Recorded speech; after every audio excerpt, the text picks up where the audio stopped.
Sir, प्रधानमंत्री का जो कार्यक्रम हुआ था, उसको सफल मानते हुए जदयू ने सारे कार्यकर्ताओं को सम्मानित भी किया है। तो क्या ये मानकर चला जाए कि उनके कार्यक्रम से और उनके योजनाओं के जो सौगात हुई है, उनसे मधुबनी के जिलावासी संतुष्ट है? सब जदयू नहीं, पूरे एनडीए के जी। जितने भी कार्यकर्ता गण थे, सारे लोगों की मेहनत से हमारे आदरणीय प्रधानमंत्री जी का आयोजन सफल रहा। उसके लिए मैं झंझारपुर वासी की तरफ से, क्योंकि मैं झंझारपुर का रिप्रेजेंट करता हूँ, सारे मधुबनी जिला वासियों को, बिहार वासियों को खास करके मैं अपने पदाधिकारियों को भी बहुत बहुत आभार धन्यवाद देना चाहता हूँ। मधुबनी के लिए एक सौगात शुरू की गई वंदे भारत ट्रेन, जो पैसेंजर जयनगर से चलकर पटना तक जाएगी। तो इसी तरह से जो एक राज्य से दूसरे राज्य को जोड़ता है वंदे भारत ट्रेन, वो कब तक चलने की संभावना है?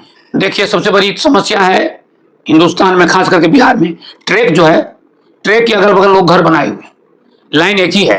माननीय प्रधानमंत्री जी से भी मेरी मुलाकात जब हुई, उनके इंटरव्यू में उन्होंने कहा कि ट्रैक हमारे पास एक है, गाड़ियां बहुत चलना है, तो लोग अगल बगल में घर बना लिए हैं। तो जहां जहां ट्रैक की सुविधा होती है गाड़ियां चल रही है, जहां ट्रैक की सुविधा नहीं है तो गाड़ियां में विलंब हो रही है। जैसे मैं आपको बता दूं, हमारे इतने भी हमारे पदाधिकारी बैठे हुए हैं जनता दल यू के एनडीए के, जैसे लौखा से झंझारपुर गाड़ी चल रही है, लौखा में वॉशिंग पिट बन रहा है, लौखा से झंझारपुर तक जो पुलें बनी हुई है उसकी जांच हो रही है, टेक्निकल प्रॉब्लम है, तो वहां से भी हमारी गाड़ी राजधानी तक चलेगी, चाहे पंजाब के हो, चाहे गुजरात के हो, चाहे हमारे बम्बई की तरफ जाएगी, पश्चिम आसाम की तरफ जाएगी। माननीय रेल मंत्री से बात हो गई, but it will take time, कि जब तक टेक्निकल सर्टिफिकेट नहीं मिल जाता इंजीनियरिंग द्वारा तो तब तक थोड़ा देरी होगा। मैं आपको बता दूं कि माननीय प्रधानमंत्री जी ने 13,500 करोड़ रुपया बिहार को दिया, उसमें सबसे ज्यादा भागीदारी मधुबनी को मिला है। जैसे कि मखाना बोर्ड का गठन हुआ है, लेकिन मखाना बोर्ड का अभी चेयरमैन का चयन नहीं हुआ है। मखाना बोर्ड के चेयरमैन के बारे में आपने कहा कि अति पिछड़ा का होना चाहिए, ऐसा क्यों जरूरी है? नहीं, अति पिछड़ा मैं नहीं बोला, मैंने कहा अति पिछड़ा वर्ग के लोग मखाना का खेती करते हैं। आप सब जानते हैं, पानी में डूब के मलाह जाति के लोग, अनुसूचित जाति के लोग, पिछड़ी जाति के लोग, जिनका भी जो पोखरा होता है नीचे डूब करके मखाना का निकालते हैं, उसका क्रेडिट कोई दूसरे आदमी लेगा। इसीलिए मैं बोर्ड गठन होने से पहले आदरणीय प्रधानमंत्री जी से, आदरणीय विकास पुरुष नीतीश कुमार जी से आग्रह किया हूं, और मिल बैठ करके अगर मखाना बोर्ड का अध्यक्ष कोई कमजोर तबके के लोग, जो लोग इसमें काम करते हैं, वो बने, चाहे अति पिछड़ा हो, दलित हो, महादलित हो, अल्पसंख्यक हो। ये मेरा सुझाव व्यक्तिगत है, करना तो हमारा आदरणीय मुख्यमंत्री जी, आदरणीय प्रधानमंत्री जी को है। ठीक है, मैं आप सबों का आवाज उठाया, लोगों ने मुझे फोन किया कि खेती मैं करता हूं, मखाना का क्रेडिट कोई और ले रहा है। जो खेती करते हैं उनको कम पैसा में उनका माल बिकता है, लेकिन दिल्ली में 2,000 रुपया रेट है। जातीय जनगणना जो अभी पारित हुई है, विपक्ष ये आरोप लगाया रहा है कि ये हमारा मुद्दा था और हमने सरकार को झुका दिया, तभी जाकर ये लागू हुआ है, और उनको विश्वास नहीं है, इसलिए उन्होंने समय का जो तय सीमा है वो भी माना है कि कब तक लागू किया जाएगा। ये देखिए, विकास पुरुष नीतीश जी का 1991 का, जब वो सांसद थे, उनका क्लिप देखे होंगे। 1991 में उन्होंने आवाज उठाया, 30 वर्षों से उन्होंने आवाज उठाया था, और 2-3 वर्ष पहले इन्होंने सुझाव दे करके जाति आधारित जनगणना करके भारत सरकार को भेजा था। उसमें कुछ लोगों ने, अपोजिशन के लोगों ने ही सुप्रीम कोर्ट में केस किया। सुप्रीम कोर्ट के माननीय सुप्रीम कोर्ट द्वारा उस व्यवस्था को रोका गया था, जिसको अभी आदरणीय प्रधानमंत्री जी ने और आदरणीय मुख्यमंत्री जी ने, एनडीए की सरकार, निर्णय जो लिया वो निर्णय ऐतिहासिक है, और विपक्ष के पास अब कोई मुद्दा नहीं है। लेकिन आप लोग देखे होंगे, हमारे माननीय मुख्यमंत्री जी का शुरू से ही प्रयास रहा है कि जातिगत जनगणना होना चाहिए।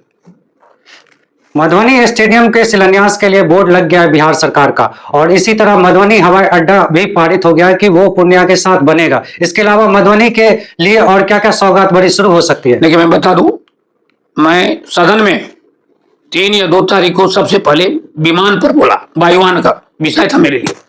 मैंने 9 हवाई अड्डा के बारे में बात की, जिसमें मधुबनी भी था। उसी रोज माननीय मंत्री, जो वायुयान मंत्री हैं, एविएशन मिनिस्टर, उन्होंने 25 करोड़ रुपया ऑलरेडी सैंक्शन करके मधुबनी भेज दिया है, वो आप लोग पता लगा लो।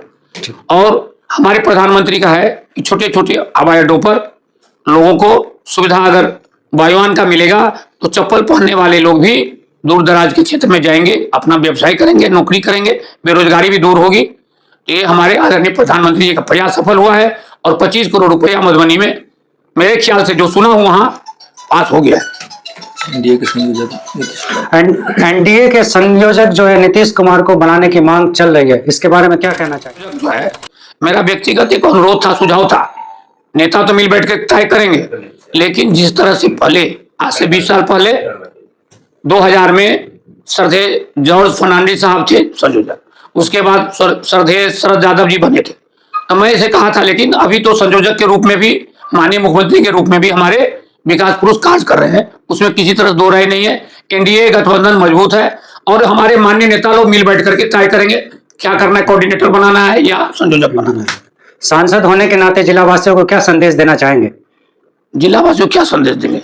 विकास के हमारे पास कोई शब्द नहीं है कि उनके मैं कैसे आभार व्यक्त करूं कि इस धरती पर, खास करके झंझारपुर में अभी तक कोई प्रधानमंत्री का पदार्पण नहीं हुआ था, लेकिन 2 साल के बीच में अंतकाल में हमारे माननीय राज्यसभा सांसद संजय झा जी के सहयोग से, समझिए, या हमारा अपना सहयोग से, हमारे जितने भी सदस्यगण हैं, सांसद हैं, समूह के प्रयास से प्रधानमंत्री का माइलस्टोन जो हमारे झंझारपुर में हुआ है वो भी एक ऐतिहासिक होगा।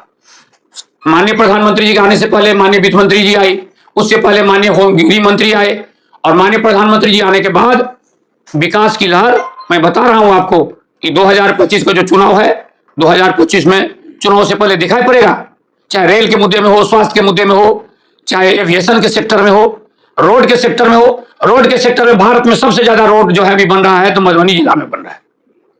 इसीलिए मैं आप सबसे अनुरोध करूंगा आपके माध्यम से, हमारे जितने भी जनता देवतुल है, 2025 फिर से नीतीश। बहुत बहुत धन्यवाद।